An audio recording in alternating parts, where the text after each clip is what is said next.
আসসালামু আলাইকুম। সব ভালো আছেন আশা করি। গত কয়েকদিনের বৃষ্টিপাতে সুরমাত প্রচুর পানি বাড়ছে। সুরমা কুশিয়ারার পানি বাড়ার কারণে আমরা নিম্নাঞ্চল সহ অনেক এলাকা প্লাবিত হয়ে গেছে।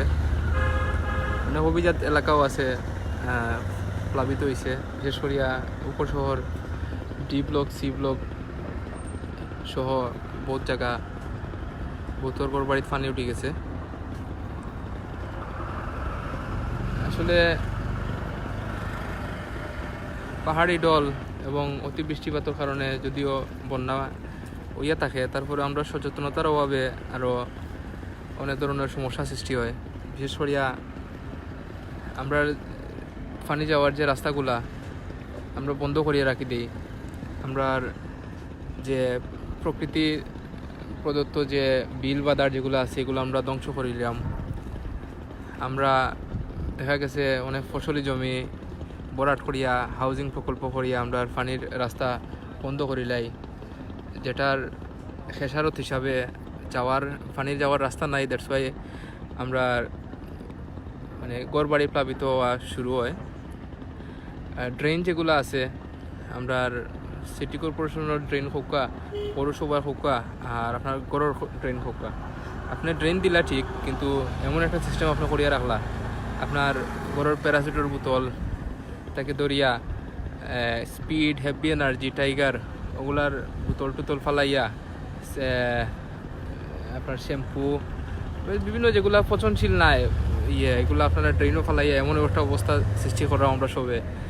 এটার পরবর্তীতে দেখা যায় যে উন্নয়নের জোয়ারে হতাবাসী যার মেয়রের দোষ, প্রধানমন্ত্রীর দোষ, রাষ্ট্রপ্রধানের দোষ। রাষ্ট্রপ্রধানে তো আপনার ওয়াইফর প্যারাশুট লইয়া ঘুরাইতো না আর এটা তো আমরা বুঝতে হইব জিনিসটা।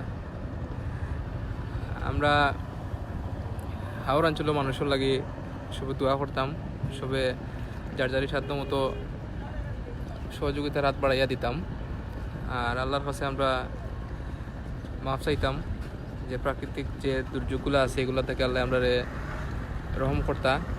বিশেষ করিয়া বন্যা, বজ্রপাত এবং আসমান জমিনের যতটুকু বালা মুসিবত যেগুলো আছে এগুলো থেকে আমরা আল্লাহ বাঁচিয়ে রাখতা। আমরা যে সময়গুলো আমরা অতিক্রম করলাম অনেক কঠিন সময়, সামনে দিয়ে আরও কঠিন সময়, আর আমরা প্রকৃতিরে আমরা যেরকম হিট করি প্রকৃতি আমরা এরকম হিট করব। আর এটা অবশ্যই আমরা পৃথিবীতে পাইয়া যেতে হইব। আমরা যদি এখনও সচেতন হই আর প্রচুর পরিমাণে গাছ লাগাই আমরা যার আমরা যে পরিমাণ পপুলেশন আমরা আছে এই পরিমাণ পপুলেশনে আমরা যদি 2টা করে 3টা করে গাছ লাগাই, 1টা করে গাছ লাগাই, তাহলে কিন্তু প্রচুর পরিমাণ গাছ হইব। আর এই গাছগুলো আসলে অনেক বড় নিয়ামত। যদি সুন্দরবন থাকতো না তাইলে হয়তো আমরা আরও বহুত ধরনের প্রবলেমে পড়তে হইল না। আমরা সুন্দরবনটারও আমরা রক্ষা করে রাখতাম। আমরা যেগুলা আল্লাহ দিছেন এগুলো আমরা যাতে টেক কেয়ার করে রাখতাম পারি, ওদিকে সবে একটু লক্ষ্য রাখবা। আর বন্যার সময় বিশেষ করিয়া সাপ, ফলে বিভিন্ন ধরনের কীটপতঙ্গর উপদ্রব বাড়ে, কারণ তারা জলাশয় প্লাস হইলে জঙ্গলও আসলে অবস্থান পায় না। এই সময় পানির থাকে, ফ্লো থাকে বেশি, এদের সাথে তারা লোকালয়ে হয়। এটা এদিকে আমরা লক্ষ্য রাখতাম। আমরা বাসার আশপাশ গ্যারেজ, ফুলের টব যেগুলো আছে, প্লাস যেগুলা পানি জমে অথবা যেগুলা থাকে, আর ওয়ার্ড্রব, শোকেস যেগুলো আছে এগুলার পিছনে এগুলো একটু দেখিয়া যে জায়গা বিষাক্ত অথবা কোনো ধরনের সাপ যেগুলা থাকতে পারে না, এটাও মেকশিওর করতাম সবে।